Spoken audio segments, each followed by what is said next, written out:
जय हिंद। देखिए दोस्तों, आज के इस वीडियो में हम ऐसा क्वेश्चन करने वाले हैं कि भैया ये जो पिता और पुत्र की जो उम्र वाले होते हैं, ऐसे सवालों को देख के भैया आपके माइंड में पता नहीं क्या चलने लगता है, आपसे ये सवाल गलत हो जाते हैं। इस वीडियो को पूरा अच्छे से देख लीजिए, इसके बाद आपसे ये सवाल गलत नहीं होंगे, आप बहुत अच्छे से इसको सीख जाएंगे।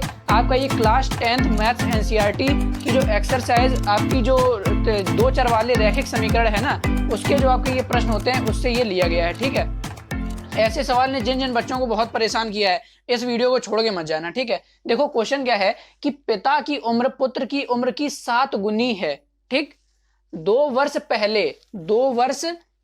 साल पहले जो पिता की उम्र है ना, पिता की उम्र थी जो 2 वर्ष पहले, वो पुत्र की उम्र की 13 गुनी थी। दोनों की वर्तमान आयु बताइए। कुछ नहीं समझ में आया?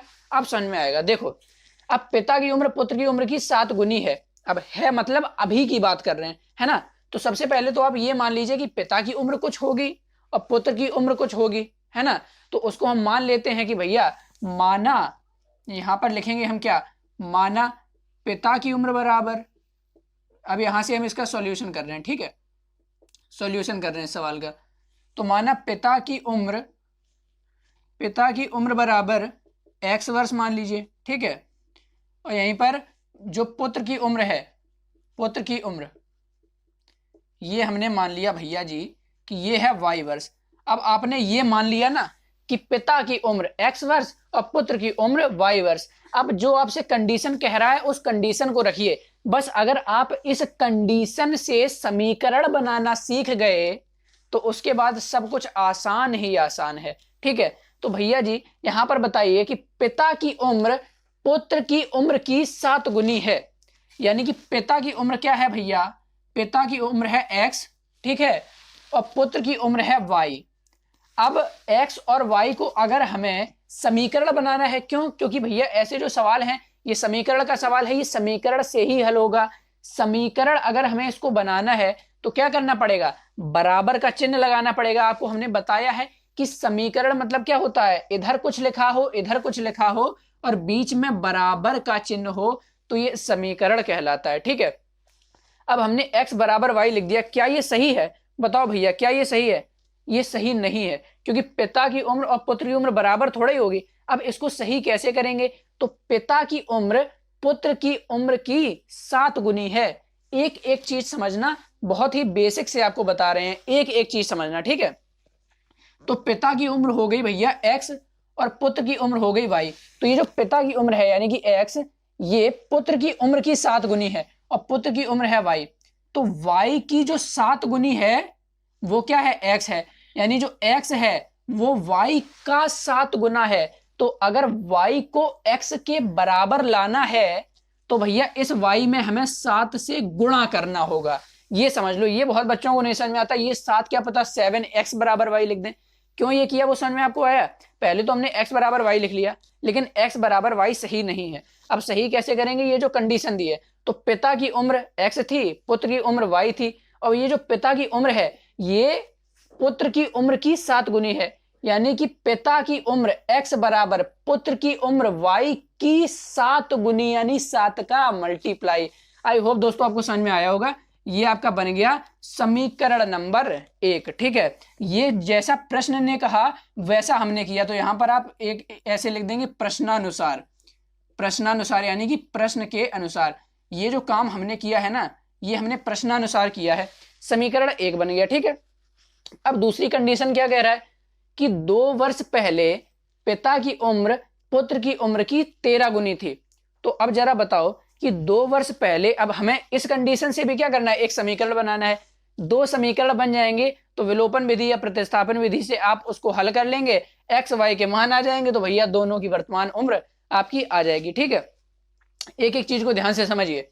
अब कहा गया है कि 2 वर्ष पहले पिता की उम्र पुत्र की उम्र की 13 गुनी थी। ठीक है, बस ये आपने भाषा पढ़ी, इस भाषा को आपको इस समीकरण में कन्वर्ट करना है। इन सवालों में इसके अलावा और कुछ होता ही नहीं है। ये जो लैंग्वेज लिखी है, 2 वर्ष पहले पिता की उम्र पुत्र की उम्र की 13 गुनी थी, इसको उठा के समीकरण बना दो। तो भैया 2 वर्ष पहले पिता की उम्र क्या होगी, अभी पिता की उम्र हमने x मानी है, 2 वर्ष पहले यानी कि 2 वर्ष पहले के लिए हम क्या कर देंगे, 2 वर्ष घटा देंगे, 2 घटा देंगे, भैया जी अगर हमने कहा कि हमारी 14 वर्ष आयु है, अभी हम 14 साल के हैं, तो 2 साल पहले हम कितने साल के होंगे? तो भैया सिंपल सी बात है कि 2 साल पहले हम 12 साल के होंगे। 12 कैसे आया? अभी अभी की उम्र 14 है और हमने कहा 2 साल पहले, तो 2 घटा दिया तो आपका 12 आ गया। इसी तरह अभी की जो पिता की वर्तमान उम्र है वो x है। यहाँ पर आप यहाँ माना पिता की वर्तमान उम्र, ये वर्तमान भी आप लिख सकते हैं तो ज्यादा करेक्ट आपका रहेगा, पुत्र की वर्तमान उम्र। ठीक है, तो अगर ये वर्तमान आप लिख लेंगे ना यहाँ पे तो ज्यादा करेक्ट रहेगा। ठीक है, तो यही तो हमने इसमें किया है कि पिता की उम्र x थी, तो कहा गया कि 2 वर्ष पहले पिता की उम्र, तो 2 वर्ष पहले पिता की उम्र x - 2 है। अब लगा दिया हमने बराबर। इसके बाद क्या कहा गया कि पुत्र की उम्र की 13 गुनी थी। अब 2 वर्ष पहले पिता की उम्र ये है, तो 2 वर्ष पहले पुत्र की उम्र क्या होगी? तो भैया पुत्र की उम्र अभी क्या है? y वर्ष है, तो y में से हम 2 घटा देंगे तो ये 2 वर्ष पहले पुत्र की उम्र है। क्या 2 वर्ष पहले पिता की उम्र और 2 वर्ष पहले पुत्र की उम्र ये बराबर होंगी? बात तो वही हुई कि पिता और पुत्र की उम्र बराबर है।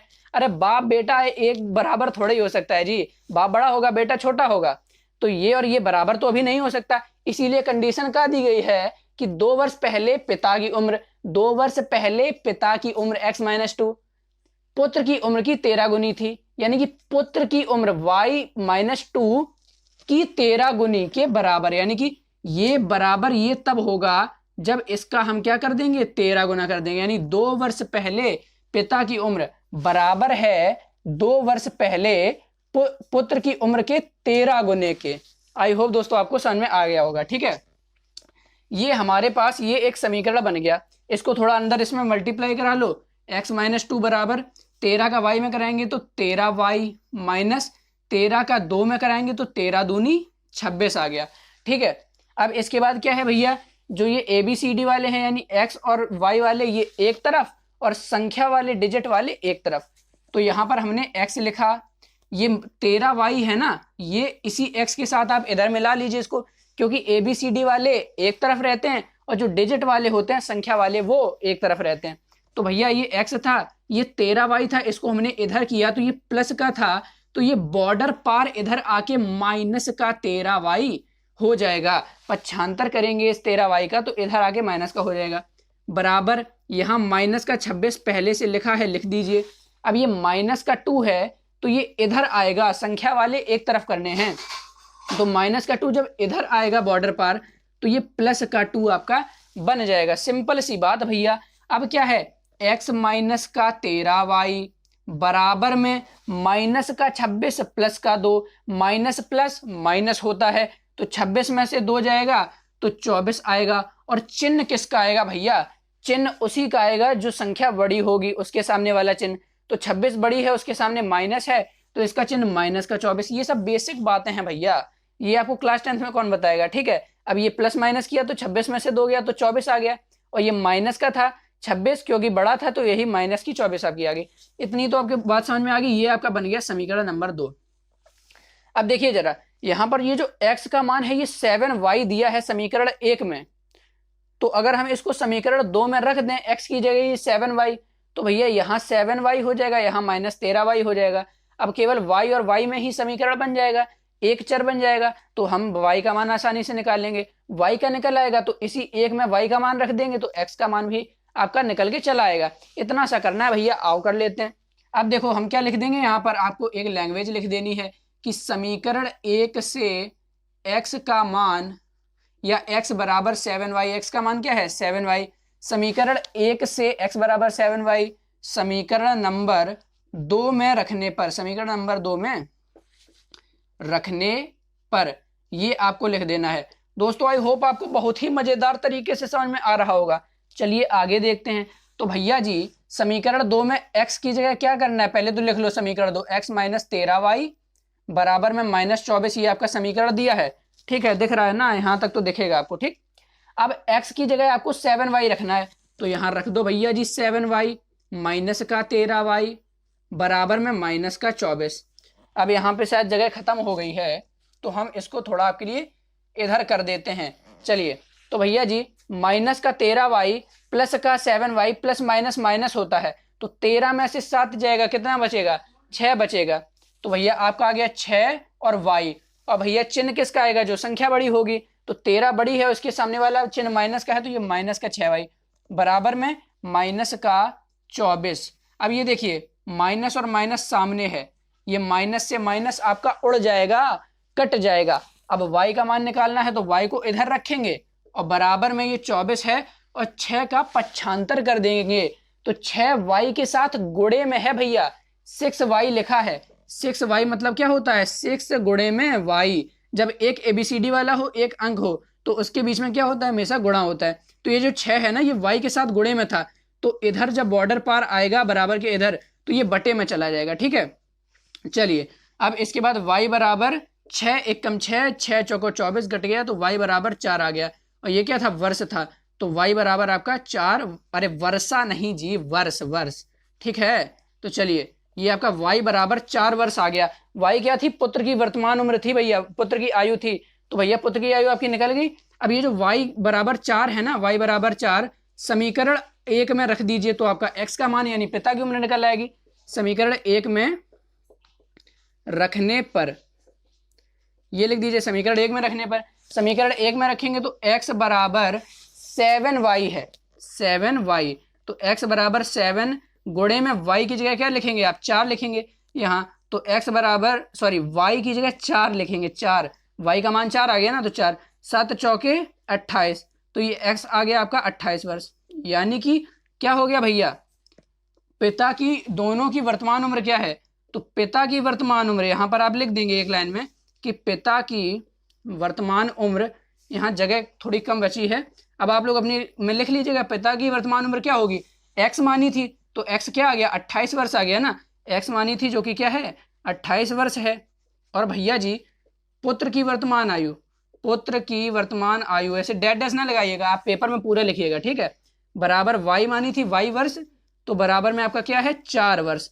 ये भैया आपका जो है आंसर निकल कर आ चुका है। तो दोस्तों जितने भी ऐसे पिता और पुत्र की उम्र वाले होते हैं ना, आपको ऐसे ही उनको करना है। ठीक है, पहले तो भैया समीकरण बनाने के लिए पहले तो आप क्या करेंगे, एक की को x मान लेंगे, मान लो पिता या पुत्र में से किसी की उम्र को x, किसी को y। उसके बाद आपको बस समीकरण बनाने हैं, जो 2 कंडीशन दी गई होंगी, समीकरण बनाएंगे। उसके बाद आप आराम से प्रतिस्थापन या विलोपन विधि से, अब इसमें हमने क्या किया, प्रतिस्थापन विधि से किया, क्योंकि समीकरण 1 से जो ये x का मान था 7y, समीकरण 2 में रख दिया, प्रतिस्थापित कर दिया। ठीक है, प्रतिस्थापन विधि से कर लिया, तो बस आपको समीकरण बनाना है, उसके बाद तो आप सिंपली क्या करेंगे, समीकरण को सॉल्व कर लेंगे। तो दोस्तों आई होप आपको ये समझ में आ गया होगा। तो आज के बाद अगर आप में ये कन्फ्यूजन होगी ना, तो आप अब क्या करेंगे कि अपने जो किताब में जितने भी इस तरीके के जो प्रश्न दिए हैं उनको लीजिए, हल करने की कोशिश कीजिए, आप डेफिनेटली उसको कर पाएंगे। ठीक है, कोई कंफ्यूजन होता है तो कमेंट करके जरूर पूछेगा। मिलते हैं आपसे अगले वीडियो में। अगर आपको वीडियो अच्छा लगा है तो लाइक कीजिए। अगर हमारे साथ आप स्टडी करना चाहते हैं, ऐसे ही क्लास 10th की मैथ्स की वीडियोस हमारे चैनल पे आती रहती हैं, तो चैनल को सब्सक्राइब कर लीजिएगा। मिलते हैं आपसे अगले वीडियो में। Thank you.